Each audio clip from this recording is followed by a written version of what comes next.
بسم اللہ الرحمن الرحیم۔ السلام علیکم۔ ہم لوگ بہت غریب تھے، گھر میں فاقوں کی نوبت آ جاتی، ایک بھی لقمہ کھانے کو نہ ہوتا۔ باسی روٹی کو نمک مرچ کے پانی میں پکا کر میں اپنے بچوں کو کھلاتی تھی، بڑی ہی مشکل سے گزارا ہوتا۔ ایسے میں موت اچھی لگتی تھی۔ گھر کے یہی حالات تھے جب ایک دن دروازے پر دستک ہوئی۔ میں دروازہ کھولنے لگی تو دیکھا میری نند جلدی جلدی دروازے کی طرف جا رہی ہے۔ مجھے کچھ عجیب لگا اور تجسس بھی ہوا۔ میں خاموشی سے اس کے پیچھے صحن میں آئی تو دیکھا اس نے اپنی مٹھی میں کچھ دبا رکھا ہے، لیکن پھر باہر نہ جانے کون تھا۔ اس نے بات کی اور دروازہ بند کر کے پلٹی تو ہاتھ خالی تھے۔ مجھے بہت عجیب لگا۔ میں نے پوچھا کون تھا تو بولی پڑوسن تھی اور سالن کا پوچھ رہی تھی کہ کیا بنایا ہے۔ میں نے کہہ دیا ابھی فی الحال تو ہم نے کچھ نہیں بنایا۔ میری نند مجھے جواب دیتی کمرے میں چلی گئی، جبکہ مجھے 100% یقین تھا کہ وہ جھوٹ بول رہی ہے۔ اس کی باتوں میں جھوٹ ہے، کیونکہ ہمارے پڑوس کا ایک گھر خالی تھا اور دوسرے پڑوسی رات گئے اپنے گاؤں گئے تھے۔ میں نے کچھ نہ کہا اور اندر بیٹھ گئی۔ سوچا یہ بات اپنے شوہر کو بتاؤں گی، یہ تو میں پہلے ہی جانتی تھی کہ وہ اتنی شریف اور سیدھی نہیں جتنی دکھتی ہے۔ میں نے خود اسے فون پر لڑکوں سے باتیں کرتے دیکھا۔ ایسے میں چھپ چھپ کر دروازہ کھولنا اور محبوب کو دیدار کروانا عام بات ہوتی ہے، لیکن میری 2 بیٹیاں تھیں۔ میں ہرگز نہیں چاہتی تھی کہ میری نند کی بے غیرتی کی حرکتوں کی وجہ سے میری بیٹیاں خراب ہوں، اور تو اور میری بیٹیوں کو بھی آگے جا کر ان کی پھپھو کی طرح سمجھایا جائے۔ رات کو میرا شوہر تھکا آ رہا آیا تو اپنے ساتھ ایک کھانے کی تھیلی بھی لایا، شاید کہیں سے لنگر چل رہا تھا۔ اس میں ٹوٹل 3 ہی روٹیاں اور تھوڑا سا سالن تھا، جو میرے بچوں اور مجھے کافی ہوتا۔ میں نے اپنے شوہر سے کھانے کا پوچھا تو اس نے منع کر دیا۔ میں نے اپنے شوہر سے صاف کہہ دیا کہ اس میں میرے بچوں کا ہی پیٹ بھرے گا، میں آدھی روٹی سے زیادہ تمہاری بہن کو نہیں دوں گی۔ میری بات پر میرے شوہر نے آنکھیں کھول کر مجھے دیکھا اور بولا آدھی دینے کی بھی ضرورت نہیں، میں اسے الگ سے دے آیا ہوں۔ یہ سنتے ہی میرے تن بدن میں آگ لگ گئی۔ یہی ایک بات مجھے اپنی نند سے نفرت کرنے پر مجبور کرتی تھی۔ میرے شوہر مجھ سے اور بچوں سے پہلے اپنی بہن کو فوقیت دیتے تھے۔ ہونے والے میں نے زہر مار کر حلق میں اتارے۔ اگلے دن جب میرے شوہر باہر جانے کے لیے نکلے تو میری نند ہاتھ میں روٹی اور سالن کی پلیٹ پکڑے لے آئی۔ بولی بھابھی یہ بچوں کو کھلا دیجیے گا، بھائی رات کو آئیں گے تب تک گزارا ہو جائے گا۔ میں اس کا میسنا پن خوب سمجھتی تھی، لیکن میں یہ سوچ کر بھی پریشان تھی کہ میں دن کو بچوں کو کیا دوں گی۔ میں اس کے ہاتھ سے روٹی سالن لینے ہی لگی تھی کہ میرے شوہر نے روک دیا۔ کہا بیٹا تمہارا کھانا بھی ضروری ہے، تم نے کیوں نہیں کھایا؟ تو میری نند بولی بھائی 2 روٹی تھی، ایک میں نے کھا لی تو میرا پیٹ بھر گیا۔ یہ کہتے ہی میری نند نے کھانا مجھے دے دیا اور اپنے کمرے میں چلی گئی۔ میرے شوہر بھی کام پر چلے گئے، جبکہ میری نند اتنی اچھی نہ تھی کہ وہ خود بھوکی رہتی، ماجرا کچھ اور ہی تھا۔ میں دوپہر اپنے کمرے میں تھی جب دروازے پر واپس دستک ہوئی۔ میں کمرے کے دروازے تک پہنچی ہی تھی کہ میری نند ایک بار پھر جلدی سے دروازے کے اس پار جانے لگی۔ میں نے چھپ کر اس کا پیچھا کیا، لیکن جو میں نے دیکھا وہ حیرت اور صدمے سے میرا منہ کھل گیا۔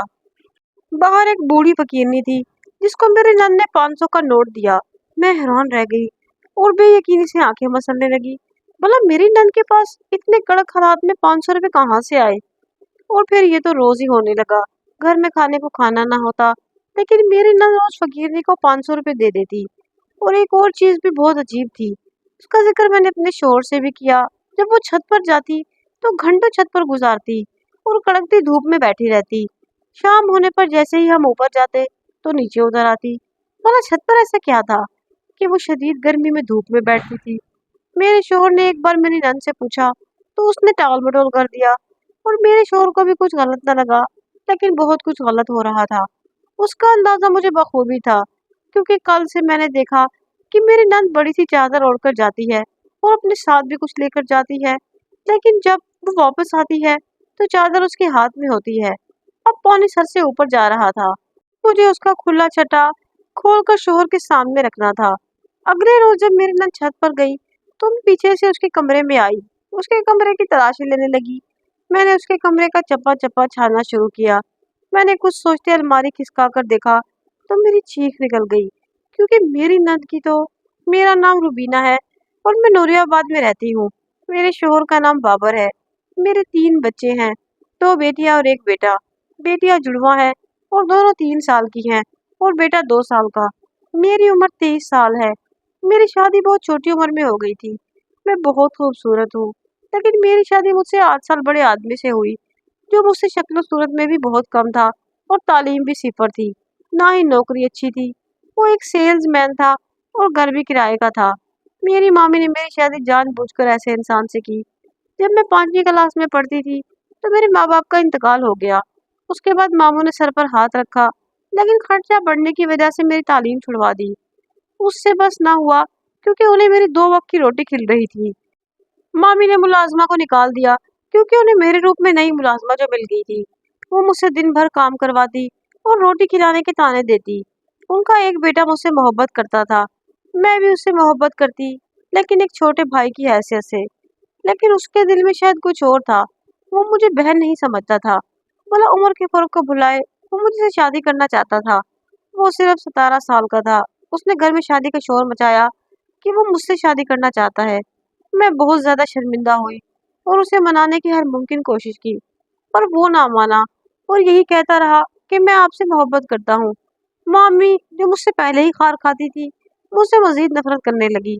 उनसे मेरी तो और मामू से भी मुझे बदजन करवा दिया। वो दोनों मुझे अजाब समझने लगे। मामी ने सेमेट्री में कमेट्री मेरे लिए रिश्ता देखा।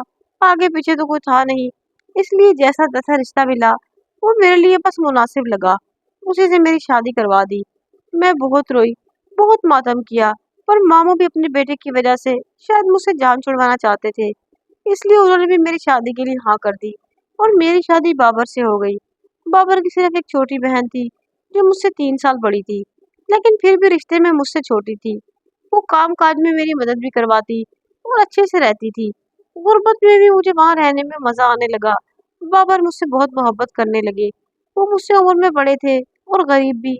मैं सोचती थी कि कभी उनसे मोहब्बत ना होगी, लेकिन मुझे हो गई। उनके इखलाक की वजह से शायद गुर्बत में भी घर में रौनक रहती। जब मैं 19 साल की उम्र में हामला हुई और 2 बेटियों को जन्म दिया, तो मेरी नंद और शोहर बहुत खुश हुए। दिन अच्छे से गुजरने लगे, लेकिन फिर मुझे एहसास हुआ कि मेरी नंद वैसी नहीं है जैसी दिखती है। मेरी नंद अंदर से कुछ और ऊपर से कुछ और है। मैं जानबूझ के मेरे पास बैठी रहती, ताकि बाबर की नजर में ऊंची हो सके, लेकिन मुझे ये बस सख्त नागवार गुजरती।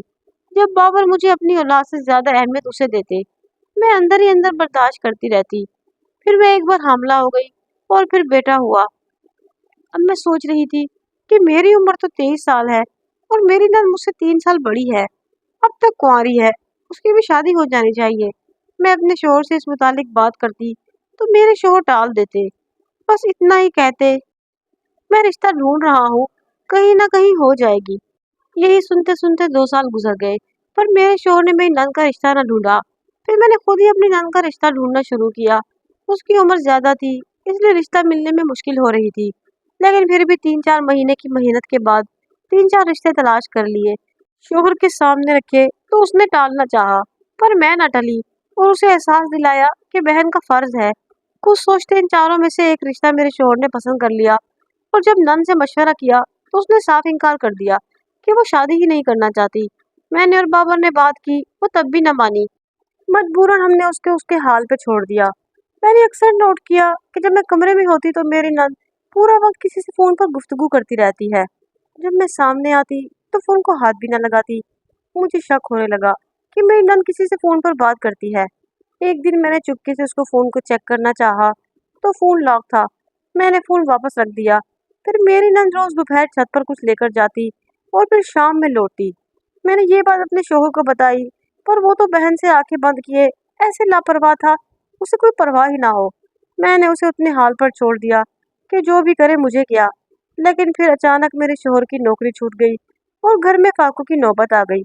इतनी महंगाई के जमाने में कोई उधार भी ना देता था, लेकिन इस महंगाई के जमाने में मेरी नंद फकीरनी को 500 रुपये देती, और वो भी इस सूरत में जब घर में एक लुकमा खाने को ना था। मैंने जब छुपकर अपनी नंद के कमरे की तलाशी ली, तो मैं ये देखकर ठिठक गई कि अलमारी में पहले से थोड़ी सी जगह है। मैंने पीछे झांका तो अंधेरा था।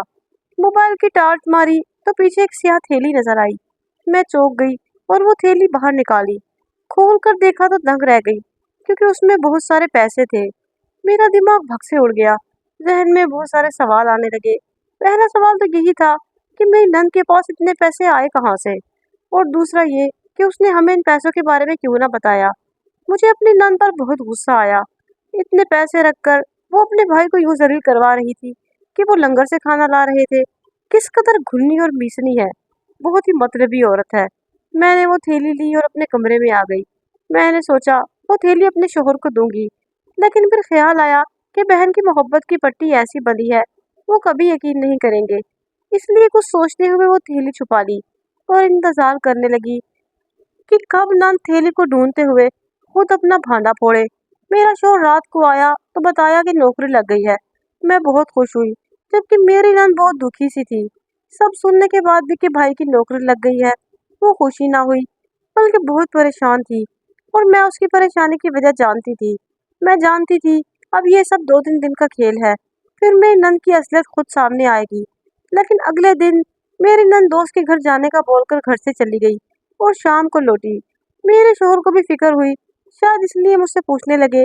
मैंने मौका देखकर उसकी सारी मशकूक हरकतें बता दी और साथ ये भी कहा, जब वक्त पर लड़कियों की शादी नहीं होती तो वो ऐसी ही हो जाती है।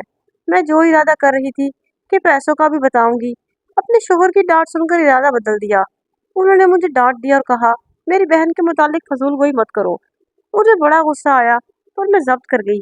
अगले दिन जब मेरी नंद दोस्त के घर जाने के लिए निकली तो मैंने छुपकर उसका पीछा किया, और ये देखकर मेरे पैरों तले जमीन निकल गई कि मोहल्ले से निकलते ही मेरी नंद के आगे एक बड़ी गाड़ी आकर रुकी और मेरी नंद मुस्कुराती हुई उसमें बैठ गई।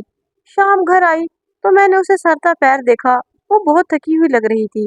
वो सीधा कमरे में चली गई और अंदर से दरवाजा बंद कर लिया। कुछ दिन मजीद गुजरे तो एक गाड़ी घर के आगे आकर रुकी और अंदर से एक लड़की बाहर निकली। उसे देखते ही मेरी नंद फौरन अपने कमरे में ले आई। मुझे बहुत तजस्सुस हुआ। मैं दरवाजे से कान लगाए सुनने लगी और झरी से झांका तो वो लड़की मेरी नंद से बोली, मैं जल्दी में हूँ, जो पैसे मैंने तुम्हें रखवाए थे वो दे दो। मैं सीधी हो गई, यानी मेरा शक गलत था। वो पैसे मेरी नंद के नहीं थे, बल्कि उसके पास रखवाए गए थे। मैं डर गई, अगर अब निकाल कर दूंगी तो मुझ पर चोरी का इल्जाम आएगा। मैंने वापस कमरे में देखा तो पैरों तले जमीन निकल गई, क्योंकि मेरी नंद ने अलमारी के पीछे से एक थैली निकाली जिसमें पैसे थे और वो उस लड़की को थमा दी। मैं फौरन कमरे में वापस आ गई। मेरी नंद बड़ा गेम खेल रही थी और बहुत कुछ गलत कर रही थी, जो उसे शायद नहीं करना चाहिए था। मैंने फैसला किया कि अब तो अपने शोहर को सब कुछ बताऊंगी, कुछ भी हो जाए। रात मेरे शोहर आए तो उनकी तबीयत खराब थी। मेरी बताने की हिम्मत ना हुई। वो दिन देर तक सोते रहे। उनकी मौजूदगी में मेरी नंद छत पर नहीं जाती थी, लेकिन मेरे शोहर को सोता देखकर वो छत पर चढ़ गई।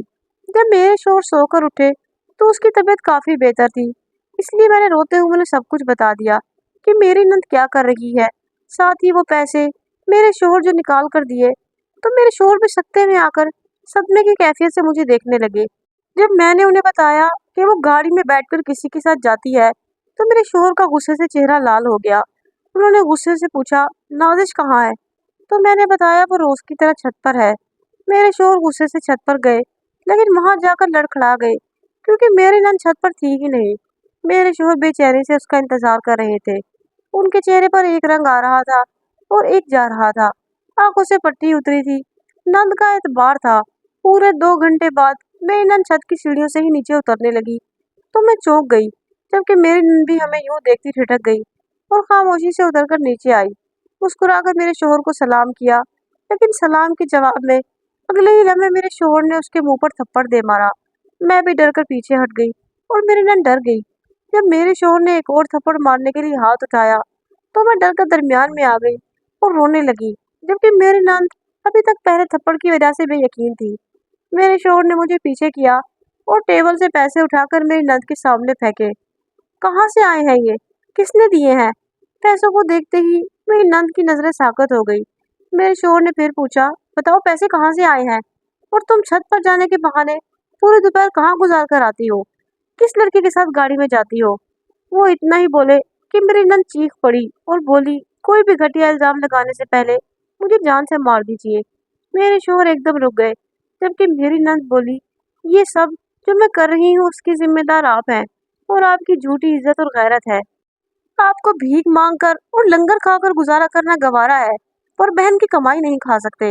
मैं पहली बार अपने नंद की इतनी चलती जबान देख रही थी। वो फिर बोली, कुछ मांगा है कभी मैंने आपसे? सिर्फ राइटर ही बनना चाहती थी, पर आप नहीं माने। आप हर बार अपनी इज्जत का डंका बजाते रहे। نہ جانے کون سی عزت ہے، اگر کسی کی بہن رائٹر ہو تو عزت مٹی میں مل جاتی ہے، وہ کہہ رہی تھی، جبکہ میں پتھر کی مورت بنی کھڑی تھی۔ یہ رائٹر کا کہاں سے درمیان میں آیا؟ ہاں میں جاتی ہوں چھپ کر چھت کے بہانے، میں جاتی ہوں کسی کے ساتھ گاڑی میں دیتی ہوں فقیرنی کو پیسے۔ جانتے ہیں میں نے گھر میں فاقے ہونے کے باوجود فقیرنی کو پیسے کہاں سے اور کیوں دیے؟ یقین کریں اس وقت میرے پاس ایک پیسہ نہیں تھا، میری دوست نے میرے پاس 50,000 رکھوائے تھے، اور جب محلے کے دوست کے پاس گئی تو وہاں ایک عورت آتی رونے لگی اور بولی اس کا بچہ بخار سے تپ رہا ہے، علاج نہ ہوا تو مر جائے گا۔ میں نے ان 50,000 میں سے 2,000 نکال کر دے دیے۔ میں خود کے کھانے کے لیے نہیں نکال سکی کیونکہ امانت میں خیانت نہ ہو، لیکن اللہ کی رضا کے لیے اس کے بچے کی جان بچانے کے لیے دے دیے۔ پھر اس کو ایک ہفتے تک دوائی کے لیے روزانہ 500 روپے چھپا کر دیتی رہی۔ مجھے نہیں معلوم تھا اسے واقعی ضرورت ہے یا وہ ناٹک کر رہی ہے، پر میں نے اللہ کی رضا کے لیے دے دیے۔ میرا اللہ مجھ سے واقعی راضی ہوا اور اس نے اس کے بدلے 10 سے نوازا۔ میں سارا دن فون پر اپنی دوست سے باتیں کرتی تھی جو میری لکھی کہانیاں آگے دینے کی کوشش کرتی تھی۔ اس کا فون آیا، اس نے بتایا کہ میری کہانی سلیکٹ ہو گئی ہے اور مجھے اسکرپٹ لکھ کر دینی ہے۔ وہ لکھنے کے لیے مجھے چھت پر جانا پڑتا کیونکہ بھابھی میری جاسوسی کرتی تھی۔ میری نند کی اس بات پر میں شرمندہ ہو گئی۔ میں چھت پر چھلانگ کر پڑوس میں جاتی اور وہاں بیٹھ کر لکھتی رہتی۔ پھر جب مجھے وہ دینے جانا ہوتا تو چیرن والوں نے اپنا ڈرائیور بھیجا اور میں کچھ دن کام کے سلسلے میں ادھر ہی جا رہی تھی۔ پھر میں نے دیکھا میری دوست والے پیسے چوری ہو گئے۔ میں پریشان ہو گئی پر کچھ نہ بولی کیونکہ میں جانتی تھی وہ پیسے بھابھی نہیں چرائے ہیں۔ میں انہیں شرمندہ نہیں کرنا چاہتی تھی۔ اس کی باتیں سن کر میرا دل کیا کہ زمین پھٹے اور میں اس میں سما جاؤں۔ پھر اس نے بتایا کہ اس کی کہانی پر ڈرامہ بن رہا ہے اور اسے وہاں سے بہت سارے پیسے مل رہے ہیں۔ وہ کہہ رہی تھی، خدا را مجھے آگے بڑھنے دے۔ میرے شوہر نے اپنے الفاظ پر شرمندہ ہوتے اس کے آگے ہاتھ جوڑ دیے۔ اس بات کو اب 2 سال گزر گئے ہیں۔ میری نند اب ڈرامہ رائٹر ہے اور حال ہی میں اس کی شادی ہوئی ہے۔ وہ بہت خوش ہے اور میری نند کی مدد سے میرے شوہر نے اپنا کاروبار شروع کیا۔ میں جو پہلے اپنی قسمت پر ماتم کرتی تھی اب توبہ کرتی ہوں۔ اب میرے گھر میں ہر کام کے لیے ملازمہ ہے اور میں رانیوں کی طرح رہتی ہوں۔ پیارے لوگوں، جو اللہ کے بندوں کی مدد کرتا ہے اللہ اس کی وہاں سے مدد کرتا ہے جہاں سے اس کا گمان بھی نہیں ہوتا۔ مجھے امید ہے کہ یہ کہانی آپ کو ضرور پسند آئی ہوگی۔